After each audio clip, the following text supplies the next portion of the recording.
Kansas City Chiefs at the Baltimore Ravens. 44.5 over-under in this one. Ravens favored by 3.5 points. Chiefs, they've won 4 of the last 5 games. It was a bit hairy at the end, though. You know, they lost to the Raiders before beating the Bengals and Chargers. You look at the quarterbacks in those games, none of them starters, and it was pretty touch and go for a while. But they really got hot last week against the Bills, and they needed to, because when you look back over the last 5 games, they've been good on defense, but they've really let themselves down on offense until last week. The Ravens, their only loss since week 11 came when they rested players against Steelers in week 18. Over the last 5 games, the last 5 meaningful games for the Ravens, the offense put up 38.6 points per game. That's 11 more than any of the 4 remaining teams in the playoffs. They've gained 2.4 passing touchdowns in that spell, 169 rushing yards. They're both by far the most of any of the 4 teams left. The Ravens have also allowed the fewest total points at 14.4 per game. That's going back over the last 5 games, including games against the Texans, Dolphins, Niners, and Jags. Their defense is lights out at the minute and should give Patrick Mahomes a real test. Mahomes, he's scored over 19 points just once since week 12, and since week 8, he's only thrown for 300 passing yards once. You go back to last year, and that was kind of Patrick Mahomes in DFS was such an auto start because you knew you were getting the 300 passing yard bonus on DraftKings every week. And now we're just not getting that. Mahomes did look excellent last week, though. You know, he completed 74% of his passes against the Bills. And if you're going to play Mahomes in DFS, you've got to kind of lean into the mindset that he can throw for over 300 passing yards and throw for 3 or more touchdowns, really.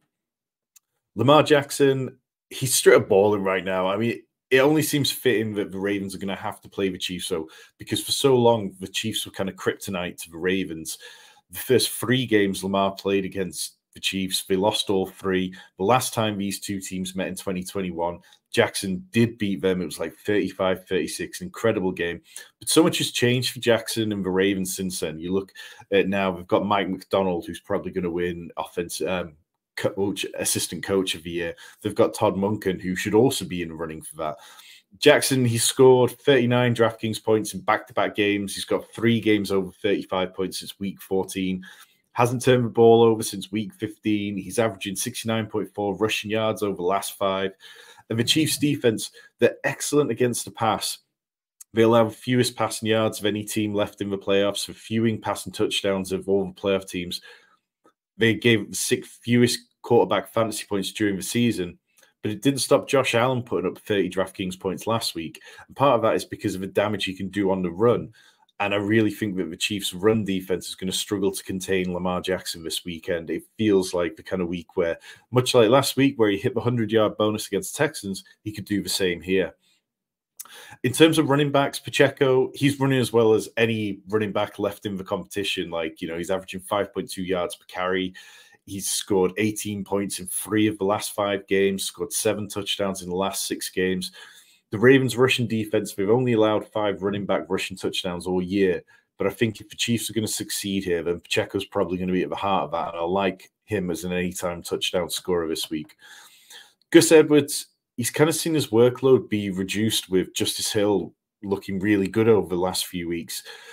Edwards has had 12.2 rush attempts per game over the last 5, 3 games at 10 or below. That's just not enough volume to really be a standout play. I don't mind playing him in lineups where you're saying, okay, this weekend, the Ravens are going to target the Chiefs' weakness and they are going to run all over them.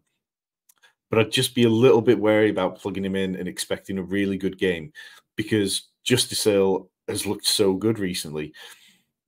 Dalvin Cook, he had a 19-yard run on his first attempt, and then he had 7 more rushes, gained 4 more yards. So I'm not there on Dalvin Cook. I think it's dart throw, and I would expect that if this game is close, then he probably won't get too many touches.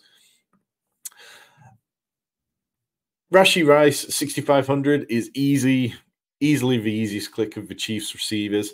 Last week was his lowest receiving yardage total since week 11. The Bills, they kind of kept him quiet. And I do think the Ravens potentially have that in the range of outcomes. You know, Nico Collins was held to 5 catches on 10 targets last week. The Ravens, they ranked first in pass defense DVOA. you see here, these are the kind of matchup data that we put in our Discord each week for our YouTube members. If you want to be a YouTube member, hit the join button down below. It costs you less than the price of a cup of coffee every month. And in return, you get all this advanced data that will help you crush every week.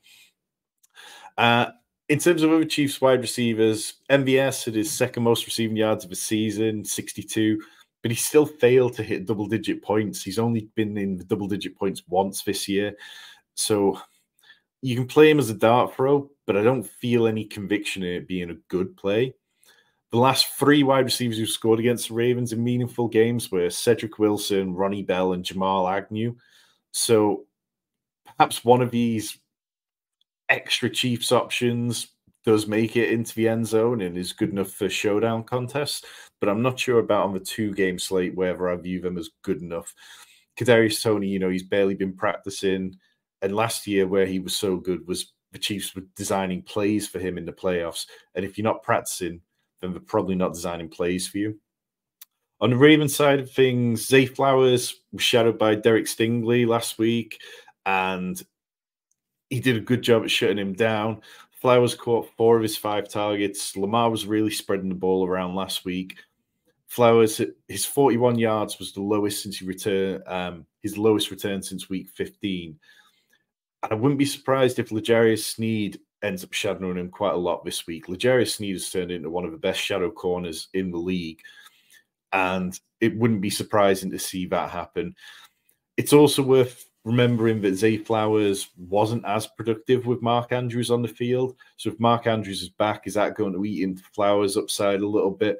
I'm a little bit worried about Flowers being able to reach his ceiling this week without breaking a long catch or getting into the end zone. Odell Beckham, we were all expecting so much more. He saw a single target last week. We were thinking that the Ravens were keeping him for the playoffs, and then just nothing happened. Nelson Aguilar was running ahead of him. Aguilar is the main slot receiver for the Ravens. He's got 5 receiving touchdowns. The only player with more is Mark Andrews. I don't mind taking dart throws on Aguilar simply because the Ravens seem comfortable using him in situations where they need someone to make a play. And then Rashad Bateman has quietly improved over the last few weeks. He's at 39 or more receiving yards in 3 of the last 4 meaningful games. He hasn't broke double digits yet, but it feels like it's very close. So perhaps more in showdown, or if you really need the salary relief on the 2-game slate, it's an okay play, but not one I'd be desperate to do. At the tight end position, Travis Kelce finally got hot. He had an awful fantasy season over the last 6 or 7 weeks, and then now he's had consecutive games with 70-plus yards, got into the end zone against Buffalo for the first time since week 11. The Ravens, they've been good against the tight end position all year. They've only given up 3 tight end touchdowns, so it might be a trickier prospect for him this week, but if you're leaning into playing Patrick Mahomes, then I think you have to be willing to stack him with Travis Kelce now. Whether you go like Mahomes, Kelce, Pacheco stack, or Mahomes, Rice, Kelce stack, you're leaning into the idea that you need Mahomes to throw multiple passing touchdowns to be the best value quarterback on this slate. And a lot of that production is probably going to come from Travis Kelce. It's worth considering as well, Noah Gray, 2,500 on DraftKings. He caught all 3 of his targets for 16 yards against the Bills. 6 games over 6 points this year. At 2,500, you're really only looking for 7 points to pay off, and he's definitely in play for showdown. The Ravens tight end situation's gotten murkier with the news that Mark Andrews is expected to be back. His relationship with Lamar Jackson is just truly elite, and you see when plays break down, he is the player that Lamar is looking for. He is the player he trusts in the end zone, and I wouldn't be surprised if Andrews scores a touchdown, but doesn't necessarily quite get there in the yardage in his first game back since, cracked fibula. Isaiah Likely should absolutely be still on the field. He's had a 1 single-digit point return since week 12. And I do think Todd Monken has had enough success over the years with 2 tight end formations that he should be able to get the best out of them here against the Chiefs defense that allowed the Buffalo tight ends to catch all 6 of their targets last week.